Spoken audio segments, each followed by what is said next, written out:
Muy buenas, ¿qué tal? Bienvenidos al Tanto, la tertulia semanal de The Objective, semana marcada, una semana más por los escándalos, por las exclusivas también que publicamos en esta casa, por la corrupción que gira en torno a todo lo que está contando Víctor de Aldama con respecto al gobierno, al hermano también del presidente del gobierno y a más cuestiones que vamos a intentar contarles, como siempre, con mucho detalle. Ketty Garat y Teresa Gómez han tenido acceso en exclusiva a una conversación del socio principal de Aldama en la causa de los hidrocarburos, una conversación muy relevante. Vamos a escuchar un extracto y nuestras compañeras nos van a dar enseguida todos los detalles de este asunto. Por otro lado, ya saben que el hermano del presidente del gobierno está imputado por esas sospechas en su puesto de trabajo en la Diputación de Badajoz, donde no se sabe si aparecía mucho o no. Lo que sí se sabe es un nuevo informe de la UCO que ha sido conocido esta semana y saben mucho de esta cuestión Carmen Obregón y Fernando Tadeo, que llevan meses además trabajando, investigando este asunto y nos van a dar cumplida cuenta de todos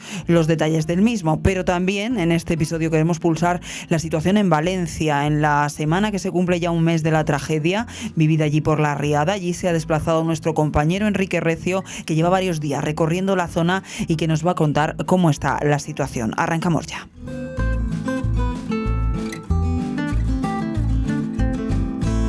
Y arrancamos como siempre saludando a Álvaro Nieto. Álvaro, ¿qué tal? Muy buenas.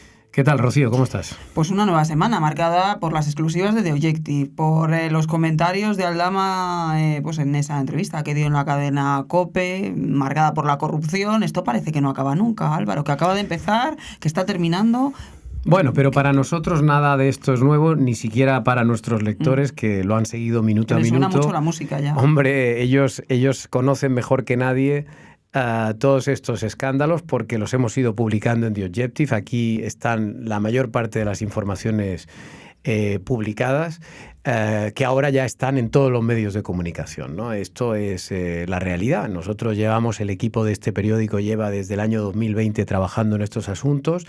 Están aquí los descubridores del Delsigate, del escándalo de las mascarillas de Koldo y de, en fin, muchas andanzas de Ábalos. Aquí llevamos meses, años, hablándoles de la trama de las mascarillas, de los hidrocarburos, de Jessica, de Andrea, ahora de Claudia, de Miss Asturias, por cierto. Ya no sé si en el último capítulo hablamos de Miss Asturias, pero la verdad... Sí, hablamos con Ketty de Miss Asturias, porque bueno, es que es muy bonito lo de Miss Asturias, muy bonito. Es conocida en la zona. Sí. Bueno, en Asturias, espero. Claro.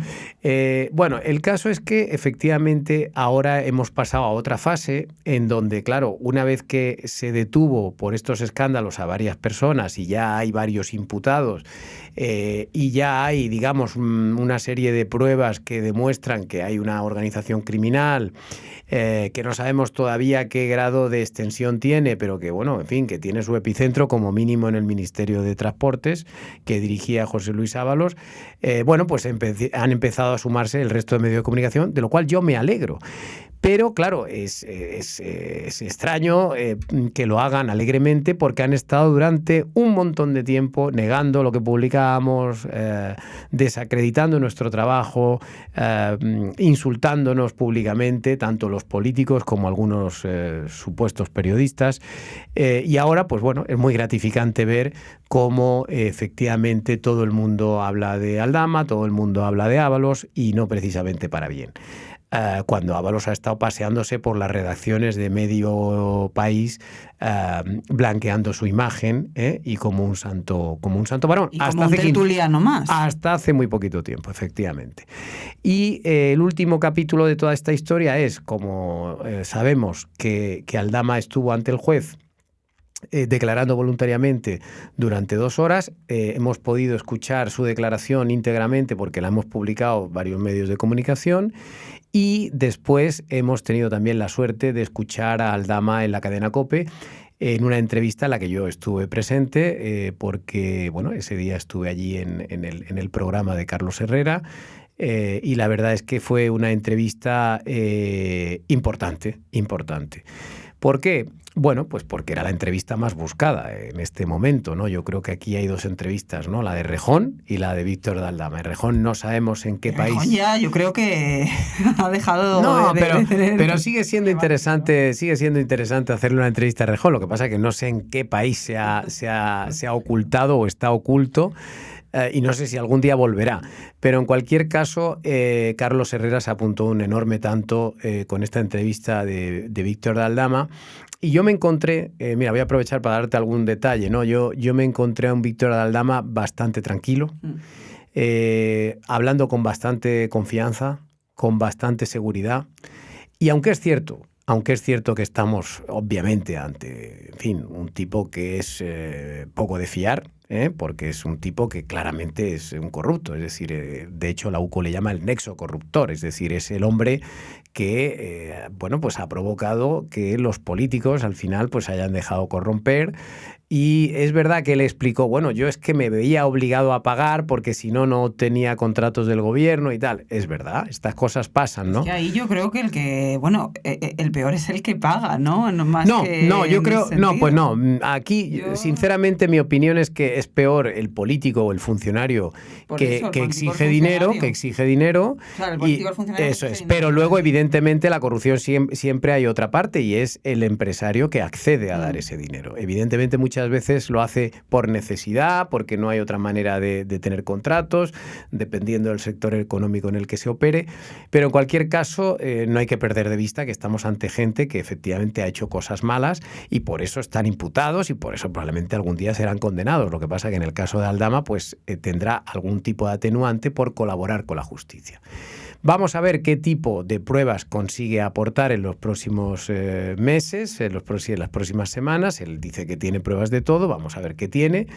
Yo suelo decir que pruebas ya hay muchas porque la UCO tiene mensajes de teléfonos, tenemos emails, tenemos cartas, tenemos cosas que acreditan muchas de las cosas que se les incriminan, que se les imputan a estas personas. De lo que de momento no hay pruebas concretas es lo que es más difícil, lo que suele ser más difícil de probar, que es cuando te dan un dinero, pues claro, si te lo dan en efectivo, en mano, en una cafetería, pues a ver qué pruebas tienes, salvo que les hayas hecho una foto o les hayas grabado una audio, difícilmente, ¿no? Pero lo cierto es que Aldama sostiene que le ha pagado una serie de cantidades a una serie de políticos, que viene a ratificar lo que The Objective ha estado contando los meses atrás.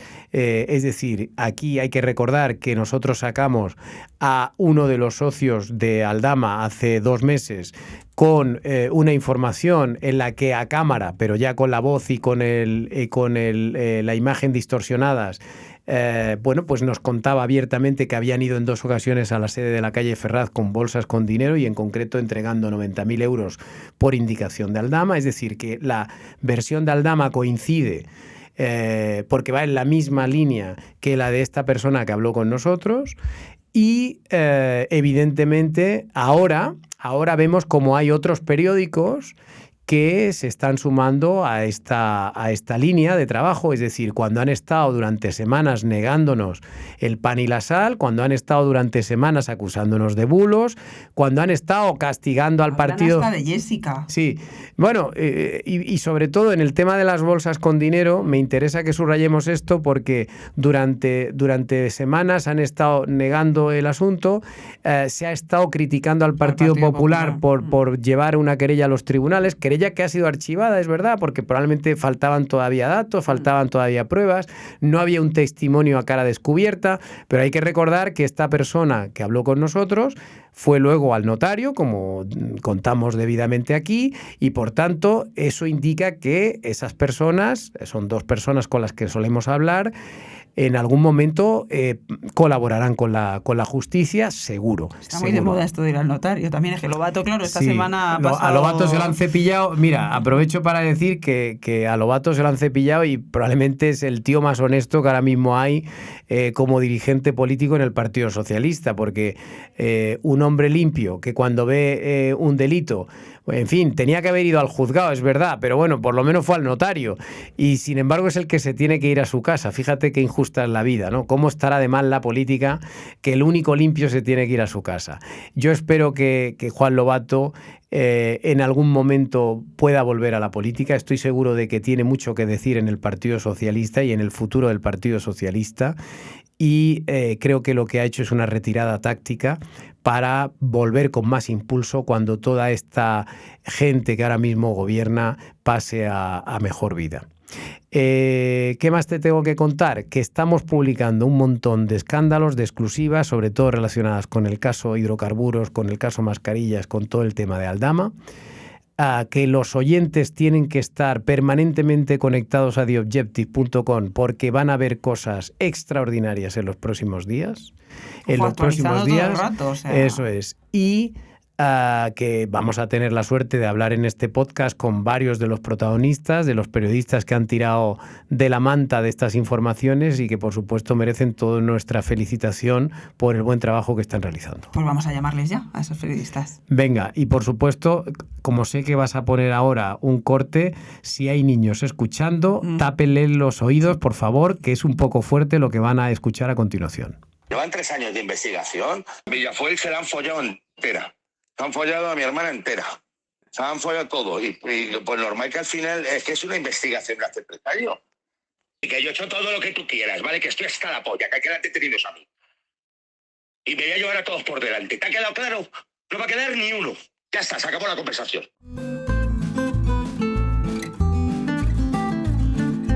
Pues Álvaro, como lo prometido es deuda, aquí tenemos a las dos protagonistas de la información, ¿no? Pero las creadoras de todas estas noticias exclusivas y las que han tenido acceso a toda esta información que llevamos contando en The Objective estos últimos meses y concretamente estos últimos días. Vamos a saludar ya a Teresa Gómez. ¿Qué tal, Teresa? ¿Qué tal? Muy bien. Y a Ketty Garat. ¿Qué tal, Ketty? Muy buenas. ¿Qué tal? ¿Cómo estás, Rocío? Pues estábamos escuchando, claro, este audio que, como decía Álvaro, no es apto para menores de edad, pero vamos a ir por partes a explicarle a nuestros oyentes exactamente quién es la persona que habla, en qué contexto se produce esta declaración tan llamativa, ¿no?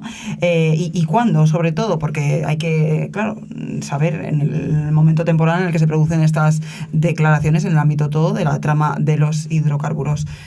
Chicas, ¿cuál de las dos se lanza? Bueno, Claudio Rivas básicamente es la persona, el socio principal de Aldama, y es la persona que, según las diversas fuentes que nosotros hemos ido consultando en The Objective, los hasta 3 empresarios del entramado de los hidrocarburos, todos coinciden en la versión de que Claudio Rivas utiliza a Aldama y se vale también de la posición prominente de Aldama en el Ministerio de Transportes con la persona de Koldo García, pero también con el ministro José Luis Ábalos, para obtener una licencia de hidrocarburos para la empresa Villafuel SL, de la cual su hermana, la hermana de Claudia Rivas, María Luisa Rivas, es administradora de la compañía. Bueno, esta es una empresa que efectivamente en septiembre de 2022 obtiene una licencia de hidrocarburos después de que se efectúen varios pagos que hemos ido relatando aquí en este periódico desde hace ya mucho tiempo, un poco de avanzadilla. Los pagos a Ferraz de 90.000 euros por parte de un empresario, de un socio de Aldama, que nos relata precisamente de manera protegida o de incógnito esos pagos a Ferraz 70 en octubre de 2020. El pago de otras cantidades de dinero que ascienden hasta 600.000 euros, la compra del chalet de la alcaidesa, con lo cual estamos hablando de una persona muy relevante. ¿En qué contexto se producen? Bueno, pues en mayo de este año, el 10 de mayo de 2024, es cuando se produce esa conversación con otro socio de la trama, a quien básicamente le amenaza con llevarse a todo el mundo por delante, en un tono pues de mucha nerviosismo, después de haber prestado supuestamente de declaración ante los investigadores de la Guardia Civil. Él relata que le detienen ese día, que van a su casa a las 7:30 de la mañana, que no le registran el domicilio, pero que se lo llevan y está declarando durante varias horas, y sin embargo, al mismo tiempo en esa conversación dice que no les dice nada y no les da nombres de nadie, pero básicamente lo que les alerta es bueno, pues de que él va a cantar y que él desde luego es el único detenido y que no se va a quedar ahí. Bueno, en el audio se le ve a Claudio Rivas muy enfadado y efectivamente lo que narra es que había sido detenido por los agentes presuntamente de la UCO, que son los que están investigando la causa de los hidrocarburos, y que es cierto que él dice que no le hicieron ningún registro, sino simplemente le llamaron a declarar y que él decidió no hacerlo, ¿no? Es cierto que actualmente Claudio Rivas es el principal socio de Víctor de Aldama, pero Víctor de Aldama tiene negocios de todas las índoles posibles, desde peluquerías hasta inmobiliarias, donde sus socios principales siempre han sido tanto Nacho como Ignacio y César, eran los 3 mosqueteros, ¿no? A finales del año 2020 entra en acción Claudio Rivas, porque se lo presenta una empresaria y amiga y amigo en común, y cuando conoce a Claudio Rivas le hace la oferta de poder montar una operadora, y en ese momento que Aldama, y así que se dedicaba a más negocios de inmobiliarios, negocios de peluquerías, negocio de restaurantes, pues con el gobierno ya también había vendido material sanitario y por eso está imputado en la trama de las mascarillas. Cuando a finales de 2020 conoce a Claudio Rivas, ve un nuevo negocio más, un sector más en el que hasta el momento él no tenía experiencia, y entonces se hace socio de Claudio Rivas, y a través de esta operadora, pues hasta el momento se ha contabilizado que han podido defraudar 182 millones de euros del IVA del combustible, que esta cifra, por supuesto, va a ir en aumento en los próximos meses conforme vaya la investigación avanzando. Y esta es la causa que realmente le preocupa a Aldama, porque sabe que a través de esta causa, donde sí que presuntamente se ha robado mucho dinero o se ha defraudado grandes cantidades, grandes sumas de dinero, esta sí que puede llevarle a una condena de la que difícilmente pueda llegar a salir de prisión. Y es la causa principal, es la causa por la que actualmente Aldama ha estado en prisión provisional y Claudio Rivas actualmente está en prisión, y a mí me consta que Claudio está bastante cabreado porque Aldama ha podido salir de prisión y él en cambio sigue en Soto Real. Es muy importante esto, sobre todo porque, nosotros hemos contado las últimas semanas, últimos meses, que realmente, efectivamente, esta es la trama gorda, pero que no se circunscribe a los hidrocarburos, al fraude, por lo menos, del IVA en los hidrocarburos. Lo que nos venían a contar diversas fuentes de la investigación hace unas semanas es que aquí estamos hablando de una trama millonaria de fraude del petróleo en todas las fases de producción, desde la compra del suministro de los hidrocarburos hasta el fraude del IVA, y que hay fraude en todas y cada una de esas fases de producción.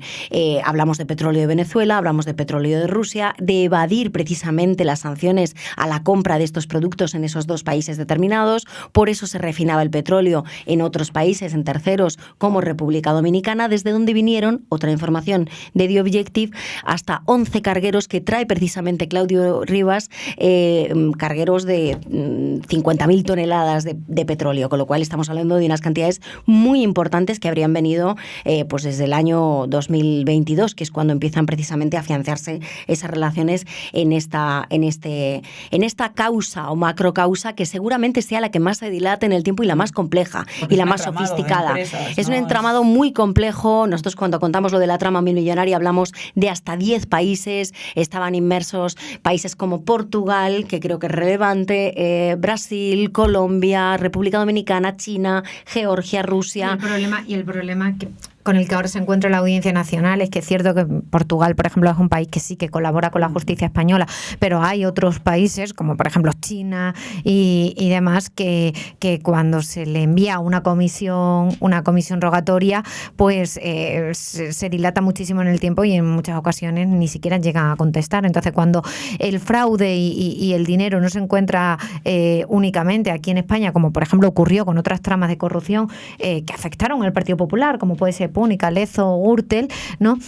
Cuando no se circunscribe únicamente a España, sí que es cierto que ya no solamente que se dilaten más, sino que se imposibilita mucho más que se pueda llegar a seguir el rastro de la totalidad del dinero defraudado. Y Claudio Rivas está colaborando con la justicia porque, bueno, comentabas, está muy enfadado precisamente pues por esa declaración de Aldama, esa colaboración de Aldama y su puesta inmediata en libertad. ¿Está colaborando este testigo? Bueno, pues lo que ahora ha respondido la Audiencia Nacional en su última solicitud de libertad es que no le va a conceder la libertad porque él niega todos los hechos y efectivamente no está colaborando con la justicia, todo lo contrario, está obstruyendo la investigación, no al negar hechos ya tan contrastados por los agentes de la UCO como que formaba parte de este negocio y que se defraudó una gran suma de dinero. Entonces, Entonces, como no está colaborando, pues él ahora mismo está en prisión, pero sobre todo está en prisión porque, bueno, pues existe, según el juez instructor, tanto riesgo de fuga, dado que tienen ambos, tanto Aldama como él, dinero en el extranjero, y también, sobre todo, destrucción de pruebas. Villafuel, esa empresa de la que habéis hablado, que curiosamente, y corregidme si me equivoco, Aldama la confundió o habló de otra, hizo referencia no a la otra. confundió. Bueno, yo creo que es una confusión premeditada, efectivamente, porque él confunde varias cosas, ¿no? Pero básicamente lo que está diciendo...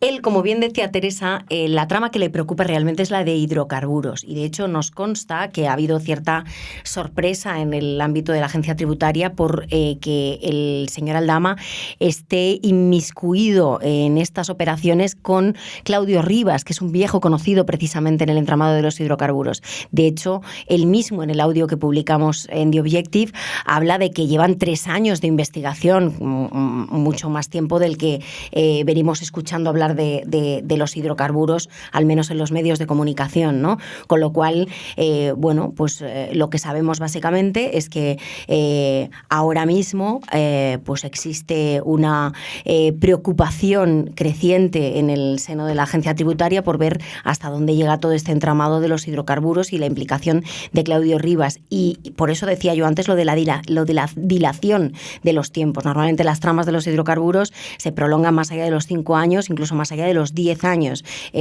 una vez que empiezan a ser investigadas. Y Aldama confunde en ese contexto la empresa H, Have Got Time, con la empresa Villafuel, diciendo en su declaración judicial que es esa empresa la que opta o la que recibe una operadora de hidrocarburos. No, H o Have Got Time es una empresa, pero no, es una empresa que jamás solicitó una licencia de operadora de hidrocarburos, jamás, no consta en ningún registro, en ningún ministerio que se haya solicitado por parte de esta empresa. Lo que pasa es que H o Have Got Time es la empresa a través de la cual se compra el famoso chalet de la Alcaidesa, la urbanización de la Alcaidesa en Cádiz, que era un regalo encubierto para el ministro Ábalos a cambio precisamente de las gestiones para obtener una licencia de hidrocarburos para la empresa Villafuel, que estaba administrada por la hermana de Claudio Rivas. Ya digo que es un complejo entramado, pero quien gestiona las reuniones en el Ministerio de Transportes, las reuniones en el Ministerio de Industria, las reuniones con Díaz Vidar, es precisamente, y en esto es lo que decíamos antes, que coinciden los 3 empresarios consultados por esta casa, que es básicamente que Aldama o que Claudio Rivas se vale o utiliza a Aldama como palanca para acceder al ministro Ábalos y a Koldo García Izaguirre a la hora de obtener las licencias de hidrocarburos, motivo por el cual le dan pues prebendas cuantiosas como 90.000 pagos en Ferraz, un chalet en la Alcaidesa, hasta 600.000 pagos en efectivo, etcétera, etcétera. Con lo cual, evidentemente, a Aldama le interesa que no se hable de hidrocarburos y por eso dice que no tiene nada que ver la causa de los hidrocarburos cuando le preguntan precisamente por los pagos en Ferraz o por el chalet. Sí, y además, de hecho, sí, esto sí que queda totalmente probado en los informes de la UCO, que justo después de las reuniones con Vidar, bueno, que fueron gestionadas tanto por Koldo como por Aldama, aunque Aldama no estuviese presente en esas reuniones, sí que estaba su socio Claudio Rivas y otros empresarios de los hidrocarburos, sí que queda totalmente constatado como a raíz de esa reunión, inmediatamente a la semana siguiente se solicita vía telemática que Villafuel, bueno, la operadora, la petición de operadora para la empresa Villafuel. Entonces la relación es directa. Es cierto que al final Aldama está imputado en la causa, él puede mentir todo lo que crea necesario porque no está obligado a decir la verdad y claro, y él al final pues lo que va a pretender es bueno, pues intentar salvarse o por lo menos que los años que le puedan condenar pues sean los menores posibles. Otra cosa es que haya otros testimonios sobrevenidos en la causa que contradigan directamente su versión e incluso que sean capaces de aportar pruebas documentales que rechacen o tumben la versión de Aldama en determinados puntos concretos. Claro, para eso habrá que esperar, como para todo lo que estamos conociendo. Hay que tener paciencia, como todo en la vida, Rocío. Hay que tener paciencia. Pero bueno, es interesante al final también esa relación, ¿no? Esa relación que venís contando durante todos estos meses entre Aldama, entre Ábalos, que se crea además, lo cuentas tú esta semana en The Objective, de una manera muy curiosa, ¿no? Esa confianza que hay que ganarse, la confianza del ministro. ¿Cómo lo consigue que te ganase Aldama la confianza del ministro? Bueno, básicamente en esa información que firmábamos Teresa y yo sobre una administración de lotería que al parecer viene regentando personas cercanas al entorno de Ábalos, familiares del entorno de Ábalos, desde hace mucho tiempo, pero concretamente el hijo de Ábalos la gestiona desde el año 2002, que figura precisamente en los documentos a los que hemos podido tener acceso. Sabemos que ahí en algún momento, según relatan nuestras fuentes, se produce un pufo.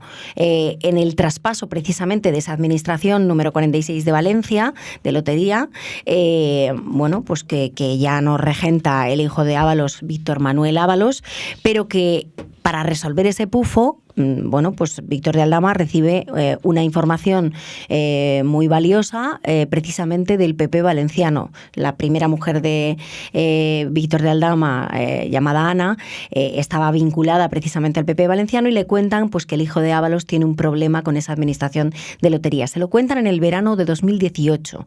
Es precisamente en junio cuando Ábalos accede al Ministerio de Transportes tras la moción de censura contra Mariano Rajoy. En julio se empiezan a gestar los primeros contactos entre Rubén de Aldama, su hermano, y Koldo García Izaguirre, el asesor del ministro, para gestar un encuentro entre ambos, y es por esas fechas precisamente cuando sabemos que Víctor Ábalos deja de tener esa administración de lotería después de haberse resuelto el conflicto. Al parecer, según nos relatan estas fuentes, el ministro quedó encantado con las gestiones que hizo Aldama, que se presentó en el primer café con Koldo diciéndole que él le iba a resolver el problema. Lo hizo en tiempo récord y gracias precisamente a esas gestiones, pues consiguió que le abrieran de par en par las puertas del Ministerio de Transportes, y a partir de ahí pues ya nos conocemos la película. Desde agosto de 2018, hay una conversación precisamente que consta en las conversaciones incautadas por la Unidad Central Operativa de la Guardia Civil, que le llega a decir a Aldama, a su hermano Rubén: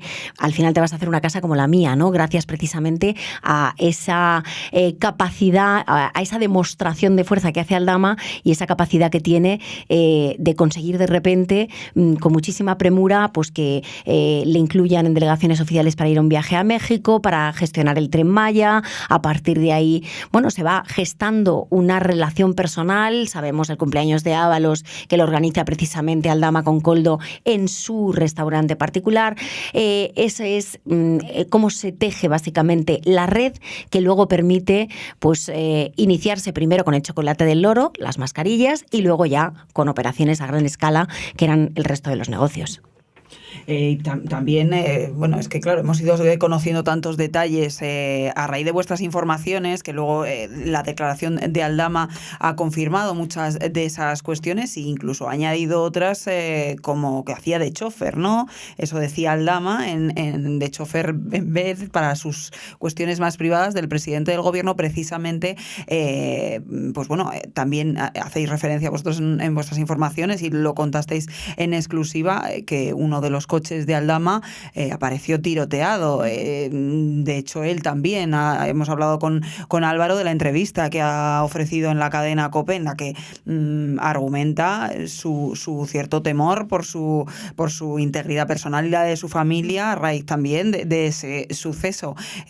Claro, ahí hay mucha tela que cortar. Bueno, él presumía entre sus socios de la relación que tenía con el presidente del gobierno, y de hecho así lo dejó entrever en sede judicial, porque luego unos días después, ya no en sede judicial sino en la entrevista que le hizo Carlos Herrera en COPE, decidió echar 2 pasos para atrás y decir que no, que la relación no era tanto y que la había visto solamente en 2 ocasiones. Bueno, pues él, como bien decíamos antes, está trazando al final una estrategia procesal para que a él le beneficie y ya está. Pero lo que a nosotros sí que nos cuentan las fuentes consultadas es que él, bueno, pues a sus socios sí que le transmitía que tenía una relación mucho más directa con Pedro Sánchez, que incluso en determinadas reuniones a las que tenía que asistir el presidente del gobierno, más relacionadas con su ámbito privado, en la que no quería a lo mejor que los escoltas le acompañaran.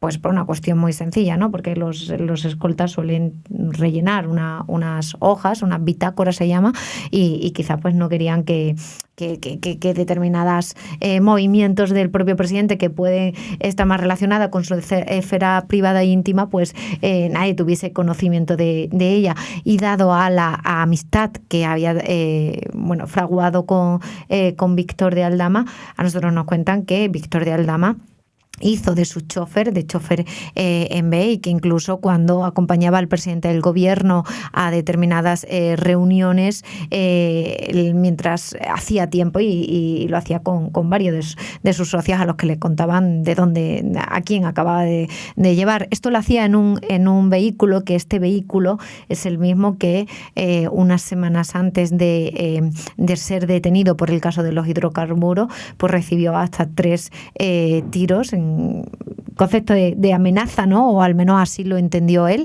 que se trataba de una amenaza. Y dado que se trata de un vehículo blindado, esto es muy importante, porque es cierto que Víctor de Aldama tiene muchísimos vehículos, tiene Ferrari, pero ¿por qué llevaba al presidente del gobierno en este vehículo y no en otro de una gama mucho mayor? Bueno, pues que este vehículo sí que estaba blindado, y por eso, aunque recibió 3 disparos, no se llegó a romper la ventanilla. Es importante aquí, porque como no lo voy a decir ella, lo digo yo, cuando Teresa Gómez publica esta información en relación al tiroteo de esas las lunas del A8 negro, del Audi A8 negro de Aldama, salieron en tromba algunos periodistas, incluso algunos abogados cercanos a Aldama, para desmentir la información y decir que esto era un bulo, una fake news. Bueno, pues como tantas otras bulos y fake news que publicamos en The Objective, acaban demostrándose que son ciertos, que son realidad, y no solo porque lo digan las fuerzas y cuerpos de seguridad del Estado, sino porque aportamos pruebas documentales de que así es y de que así se había confirmado por fuentes más que fidedignas, se tenía toda la información y por lo tanto estaba listo para sentencia, listo para salir y listo para publicarse. Con lo cual, pues que otros sigan haciendo el ridículo intentando denostar nuestro trabajo, que nosotros seguiremos publicando información y se seguirá viendo quién tiene fuentes y quién hace periodismo de verdad. Ahora se están subiendo mucho al carro. Lo hemos hablado antes con Álvaro, que aprovecho para disculparles, que los oyentes y los que nos ven a través de YouTube habrán dicho, pero bueno, de repente ha desaparecido. Ya saben cómo es esto de la información, que está muy viva y estaba recibiendo una información, ha tenido que salir y eso es clave. Pero hemos hablado antes con Álvaro pues de vuestro espectacular trabajo de estos últimos meses, de los últimos días, de las últimas semanas, pero claro, queremos ver qué pasa los próximos días. Nos ha dejado Álvaro la miel en los labios de, oye, ahí no hay que perderse nunca, pero más los próximos días de Objective, porque vienen cositas muy interesantes. No nos tires de la lengua. ¿Hasta dónde me podéis contar, compañeras? Bueno, pues te dejo a ti que yo creo que vas a querer, te digo lo mismo que le he dicho ya a un compañero, yo creo que mañana vas a querer hablar con nosotras, pasado mañana también, y seguramente dentro de una semana tenga mucho más interés la tertulia de Al Tanto que esta semana, que ya venía cargadita de por sí. Pero yo creo que efectivamente, fíjate, solo hago una reflexión. Muchas veces se va sembrando y nunca sabes cuándo vas a poder recoger la siembra, el fruto de la siembra.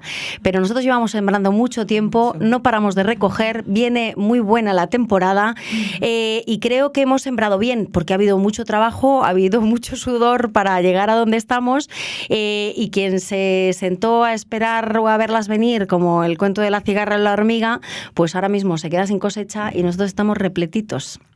Pues ahí lo dejamos, oyentes. Fíjate que no te he contado nada y te he dicho de todo. Pero mucha palabrería. No, pero claro, ya nos deja con la miel en los labios. Yo no sé si esta noche... si somos periodistas o agricultores. No sé si vamos a dormir esta noche, vamos a estar ahí dando la F5. Compañeras, como siempre, un placer, muchas gracias, a seguir trabajando y enhorabuena, porque la verdad que es espectacular. Y al final, pues es lo que hablamos, hacéis periodismo, hacemos periodismo en The Objective, y los que no contaban al principio las cosas, no se hacían eco de nuestras informaciones durante todos estos años, casualidad, se han ido subiendo al carro y ya por lo menos sí que hablan de todos estos temas. Veremos estos próximos días, hay que estar atentos. Desde luego. Gracias, compañeras. Muchas gracias.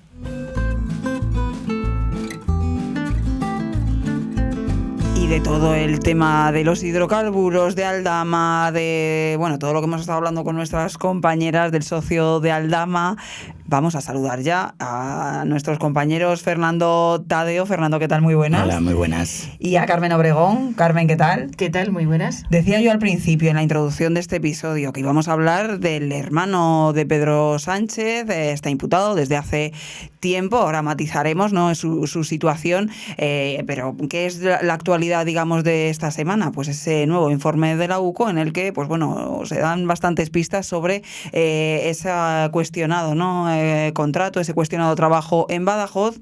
Decía yo al principio, no se sabe si aparecía mucho, por supuesto, de trabajo, y vamos a dar todas las pistas y los detalles sobre ese puesto de trabajo y sobre la situación del hermano de Sánchez, pero es que aquí estos dos señores llevan, antes de este informe de la UCO, muchos meses investigando sobre este asunto, sobre cuánto tiempo lleva viviendo en Portugal el hermano de Sánchez, sobre sus circunstancias legales, su forma de declarar su patrimonio, sobre muchas cuestiones. No sé quién quiere arrancarse y empezar un poco contándonos a nuestros oyentes y lectores, que ya saben de qué va la historia, pero hacer un pequeño resumen, ¿no?, de esta información. Yo quería hacer una matización a tus palabras, porque bueno, no es que se haya vivido en Portugal, ha vivido en muchos sitios en estos últimos... Es un hombre de mundo. En estos últimos años, quiero decir, ha habido un montón de traslados de domicilio, tanto en Portugal, en Tailandia, en Badajoz también. Bueno, no quiero decir que se ha mudado muchas veces. Se ha mudado muchas veces. Y de domicilio fiscal, por tanto, claro. Sí, bueno, él descubrió las ventajas de ser residente no habitual en Portugal, y en cuanto tuvo la primera ocasión, pues empezó a gestionar todos sus papeles y bueno, pues tiene residencia fiscal. Bueno, es curioso porque la residencia fiscal se suele dar para 10 años, pero yo he encontrado en la información que estamos analizando de la UCO, que hay que poner mucha lupa encima, que ese permiso será al menos hasta 2027, con lo cual quiere decir que tendrá 5 años menos. Esto es una cosa extraña que tendremos que estudiar, ¿verdad, Tadeo? Sí, porque bueno, la primera residencia fiscal en Portugal es en 2007, como hemos publicado nosotros hoy, que se desvela. No, la primera residencia. La residencia fiscal. La residencia fiscal es más tarde. Él reside, pero la residencia fiscal, cuando tiene el primer documento, es en 2023. Lo empieza a gestionar en 2022, se lo dan en 2022, se lo dan en 2022, él aporta ahí toda la documentación, que además la necesita la Diputación, porque claro, la Diputación tiene que al final pagar el IRPF que le corresponde por parte de su trabajador, ¿no? Otra cosa es lo que haga él luego con su patrimonio y sus cosas. Y toda esa documentación que residente no habitual, una documentación que le da la Cámara de Comercio de Elvas. Son 3 documentos. Otro documento que se extiende desde Lisboa. Entonces, todo eso, ves que es justo en 2022, aunque él no es hasta 2023 cuando se lo hace conocer a la Hacienda Pública Española. Sí, bueno, yo lo que quería decir es que tiene el domicilio, es decir, el domicilio habitual, su residencia es lo que quería decir. Me confundió con lo de fiscal, perdón. Pero vamos a ir un poco antes, ¿no?, a ese 2017 que comentabas tú, porque precisamente es un poco lo que viene a confirmar, ¿no?, el informe de la UCO, que esa predilección por residir en Portugal viene de lejos, se remonta a ese 2017 cuando se instala en la ciudad fronteriza. Sí, en Elvas, que está a muy pocos kilómetros de la ciudad de Badajoz, ¿no? Y es ese año en el que firmó su polémico contrato con la Diputación de Badajoz. Sí, a mediados de ese año, nada más llegar, Pedro Sánchez a la Secretaría General del Partido Socialista. Hay que decir que la Diputación de Badajoz está presidida y liderada por un miembro del Partido Socialista de allí de Extremadura. Y lo estaba entonces en ese 2017. Vamos a ese contrato. Se hablaba mucho de ese contrato. Carmen, tú sabes mucho de ese contrato porque llevas tiempo analizando y tienes fuentes también en la zona que te han contado. ¿Por qué es tan polémico este contrato? Bueno, principalmente es polémico porque no había necesidad de ese puesto de trabajo y eso mismo se detecta en el propio informe de la UCO, donde el director del conservatorio de entonces le transmite a una persona responsable del área de recursos humanos: muchas gracias por aconsejarnos que tengamos un director o un coordinador, te enviamos el PDF de la memoria que necesitas, pero realmente lo que nosotros necesitamos, es imprescindible para nosotros, es un profesor de piano. Un profesor de piano y una persona que se haga responsable de la biblioteca, porque durante muchos días es que está prácticamente cerrada y los alumnos lo necesitan. Por tanto, ya en 2016, que existe ese correo, que ese intercambio del que nosotros nos hemos hecho eco, ya te demuestra que no había ninguna necesidad.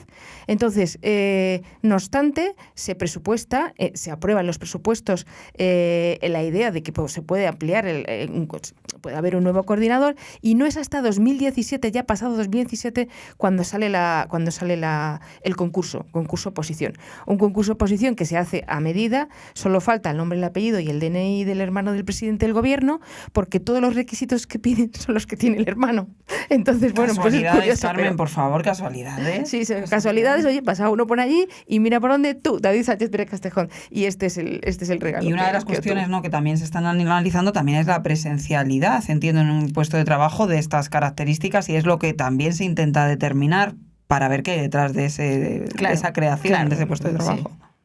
Bueno, la presencialidad es fundamental. Entonces, claro, aquí digamos que voy a decir una palabra un poco popular o vulgar, hay un poco de mamoneo, porque este señor pues entra y sale como Pedro por su casa, como su hermano, y desaparece cuando quiere. Y claro, lo que ocurre es que la propia Diputación se contradice a sí mismo. Tiene documentos que rubrica, que estampa con una firma oficial donde dice que está prohibido teletrabajar y que además esta persona, por tener un alto cargo, tiene que cumplir con unos objetivos y no puede teletrabajar, y sin embargo también te encuentras un documento donde te dice lo contrario y te envía la responsable de recursos humanos una guía de cómo hacer el teletrabajo durante un mes y venir solo una vez, porque el señor está tan ocupado porque tiene que ir al Teatro Real o, por Dios, claro, donde le han elegido consejero, aunque entonces no colaborador, entonces no lo habían elegido, y porque tiene que ir al Museo del Traje y tiene que ir a Évora. Y bueno, pues esto es fascinante, la verdad es que es una novela, porque si es así, bueno, pues evidentemente yo por lo menos aquí veo ya 2 delitos que claman al cielo. Y otra de las pistas que dan y que habéis contado también, hemos contado en The Objective esta semana, que dan la pista de que que quizá ese puesto de trabajo no era tan necesario, es el propio líder del PSOE extremeño antes de crear esta plaza, que dice: oye, es que me estáis pidiendo mucho personal. Tenía bastantes dudas ya entonces, pero bueno, claro, era para quien era el puesto, y por tanto yo creo que la Diputación ahí lo que hizo es, bueno, pues hacemos este esfuerzo, hacemos este puesto, este cargo, y ya está, y se lo damos y aquí se acabó. Y ya está. Es que eso es... Yo creo que eso es lo que realmente ha pasado. Claro, porque además es que este miembro del Partido Socialista, como bien ha indicado Tadeo, no era precisamente de la corriente de Pedro Sánchez. O sea, es la corriente inversa. Por lo tanto... Pero se lo tenía que ganar. Claro, bueno... Para la nueva etapa. No, yo creo que era obligación. O sea, donde manda patrono, manda marinero. Y tú te comes esto porque es mi hermano y punto pelota. Aquí es lo que hay. Bueno, no quería enfrentarse, pero claro, es que hay varones que sí que se enfrentan a Pedro Sánchez en algunas decisiones. Bueno, que toma. Es que pocos, pero bueno, sí, es residual. Como ven, compañeros, como ven nuestros oyentes, nos está quedando una tertulia más política pero es que tiene un contenido político. No, claro. Yo creo que aquí esto con el tiempo vamos a destapar otra cosa, y es que es una guerra de familias socialistas. Es donde hay quienes se identifican con el hermano de Pedro Sánchez, que los tiene acólitos dentro de la Diputación, y de gente, oye, que ha estado alojado en casa de un senador socialista que estaba la casa al lado ahora ya no está, parece que se ha escapado, no sabemos dónde está, pero te digo, es una guerra entre senadores, diputados, que no todos pertenecen a la misma corriente. Claro, también dejan dudas, y es una de las cosas que se está investigando, el patrimonio, ¿no? El patrimonio del hermano de Pedro Sánchez, del que también hemos hablado mucho en The Objective. No sé cuál de los dos quiere. Hay muchas dudas, la UCO tiene muchas dudas, no se sabe muy bien, y por eso el juez en un auto de ayer lo que pidió es a la entidad financiera que maneja más o menos el dinero y las cuentas, ¿no?, del hermano de Sánchez, que es BBVA, le va a pedir que aclare toda esa fortuna, es decir, todo ese dinero, todas las cuentas que tiene, todos los fondos, todas las acciones, todo lo que tiene, para realmente determinar cuál es su estado y cuál fue en el pasado, ¿no? ¿Cuál es el origen? Claro, su origen, es decir, en los últimos años, ver si ha habido un incremento, si ha habido un descenso, bueno, veremos. A mí me gusta mucho la pata que acaba de tocar Tadio, y además esto lo hemos comentado justo antes de entrar. Yo creo que el informe de la UCO le faltan algunas flecos importantes. Solamente se ha quedado y se ha circunscrito a los correos que se intercambiaban entre los trabajadores y el hermano del presidente, pero falta la pata de Hacienda. No sabemos qué declaración hizo, la última declaración de la renta. Tampoco sabemos qué dinero tiene en el banco. Más allá de si tiene tanta cantidad, puede tener en otras cuentas bancarias. Desconocemos todo eso, no sabemos si tiene una cuenta bancaria en Portugal, por tanto, creo que todavía quedan ahí algunos puntos negros, oscuros, que hay que despejar. Lo que sí que queda claro, queda patente, lo hemos publicado en The Objective, que el hermano de Sánchez se fue a vivir a Portugal en cuanto fichó por la Diputación de Badajoz, pero casualidad... Un año después se vino para Badajoz, pero se vino justo 3 meses después de que su hermano ganara la moción de censura a Rajoy y llegara a la Moncloa. Es decir, esto, bueno, no sé si es casual o no, pero sucedió así. Eso sí, bueno. Estuvo 2 años prácticamente en Badajoz, porque después de la pandemia, en 2020, se cogió una excedencia voluntaria en la Diputación y se fue a Tailandia, allí 1 año. Al parecer estuvo 1 año, no sabemos si estuvo 1 año, Más o menos, sí. Sí, eso es. De julio a septiembre del año siguiente, sí. Y claro, ahí aparecía como, Bueno, ahí lo que aparece, eso lo sabe Tadeo muy bien, ¿no? Que su padre le pasaba dinero, ¿no? Una cuenta corriente de 70.000. Sí, bueno, hacía gastos con una tarjeta del padre, ¿no? Que compartía con su padre. Que por cierto, que su padre también le donó en 2023 240.000 euros para que se comprara un palacio, un palacete, que bueno, en el fondo es una casa de estas, un poco de pueblo, bien... Bueno, no deja de ser un palacio, tiene su parte histórica. Sí, bueno, tiene su parte histórica porque el base es una parte histórica, pero bueno, pero que está en ruinas, quiero decir. Sí, y ahí se pudo comprar este inmueble. Estas cuentas también, estos movimientos, estas donaciones, también es de lo que le ha pedido el juez a BBVA. También se van a investigar esos movimientos. No, yo creo que la donación, yo creo que no está metido está bastante clara. Está clara, yo creo que está clara. Lo que pasa es que aquí, pues se ha beneficiado, ¿no? Carmen, tú esto lo sabes mejor, de la tributación especial de Madrid, ¿no? Claro, el tema efectivamente. De donaciones, justo cuando precisamente el gobierno de este país está atacando, ¿no? Solamente ese tipo de medidas y de bonificaciones fiscales. No habló en ese momento con su hermano porque le hubiera dicho no hagas nada, que haga Ayuso, porque efectivamente el hermano se aprovechó de la Fiscalidad de Madrid, porque se podía aprovechar, ojo, pero podía haberse acogido a la Fiscalidad Nacional de España, y entonces hubiera tenido que pagar unos 40.000 eurillos más por esa donación que le hace su padre para poderse comprar la casa de Portugal. Y una cosa que yo no quiero dejar de tratar, que no se nos escape, el informe de la UCO deja una cosa que tampoco trabaja y que yo, no sé qué, pero ahí lo dejo. Resulta que este señor en 2023 es autónomo. Y en la declaración de sus bienes, que sí que recoge el primer informe de la UCO, del informe que a su vez le reportan los inspectores de Hacienda ad hoc, ahí aparece una cantidad de dinero que es por actividades profesionales, 34.000 euros, paga mucho menos dinero de IRPF porque ya es autónomo, y ese dinero de actividades profesionales, ¿de dónde viene? Se supone que de la Diputación. Luego, ¿sería un autónomo falso o sería un contrato encubierto?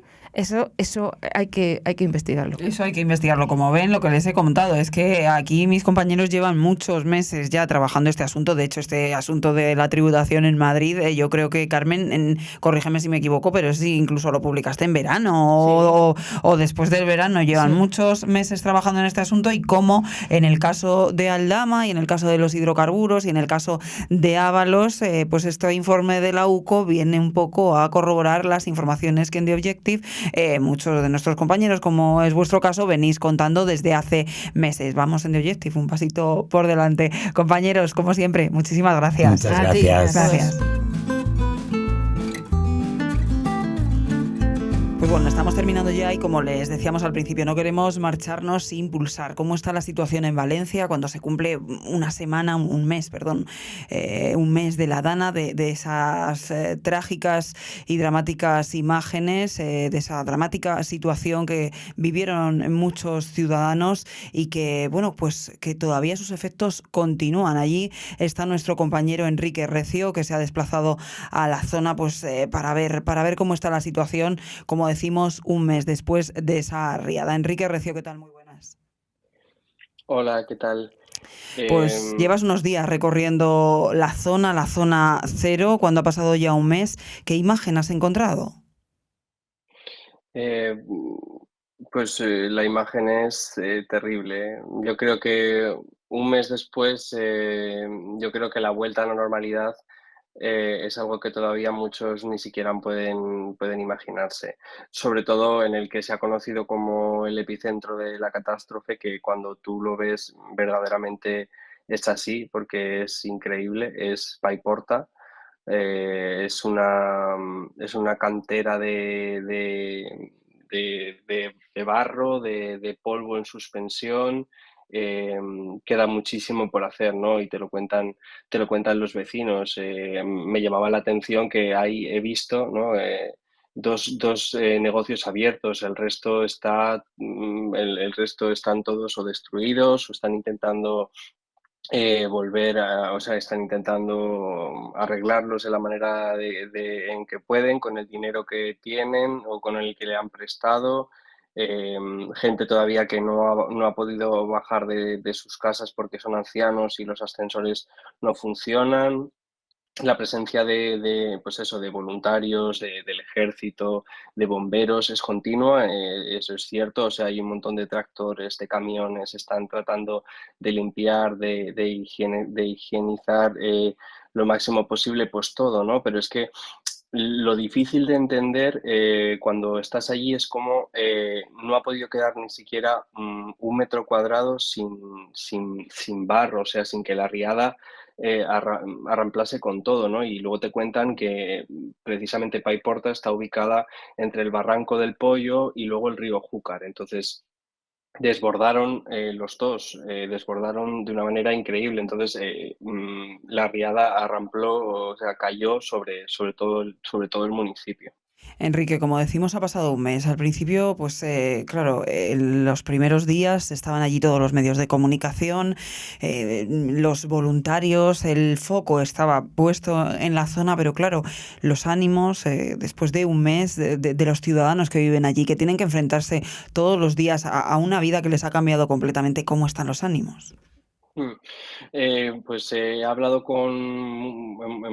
con Cruz Roja, que está allí presente en casi todos los municipios, y lo que sí nos contaban es que hay mucha gente que está volviendo ahora a sus casas después de un mes cuando están limpias, pero bueno, se han quedado sin muebles, no tienen menaje del hogar, no tienen, en fin, lo indispensable, ¿no?, para poder vivir en tu casa, y que eso a la larga se están dando cuenta los equipos psicosociales y tal, de que les está generando, pues bueno, distintos problemas, ¿no? Están necesitando atención psicológica, sobre todo, ya no solo casos de gente dependiente, ¿no?, porque hablaba de la gente anciana, ¿no?, que lleva un mes sin salir de su casa, ¿sabes? Únicamente viendo la televisión. Los ánimos en ese sentido, pues en el caso de esta gente, pues están un poco peor, pero luego ves que la gente pues intenta tirar para adelante, ¿no? Porque pues también hemos hablado con otro hombre que tenía un taller mecánico, y estaba ahí con sus trabajadores, pues eso, tenía el establecimiento tenía cinco portones gigantes metálicos, que rodeaban, o sea, lo que es el alrededor de todo su negocio eran 5 portones metálicos, y todo el agua impactó, sacó todos los coches que tenía de los clientes. Él intentó ahí que no sucediese, pero al final se vio que se moría prácticamente, me ha contado, y se refugió en el altillo.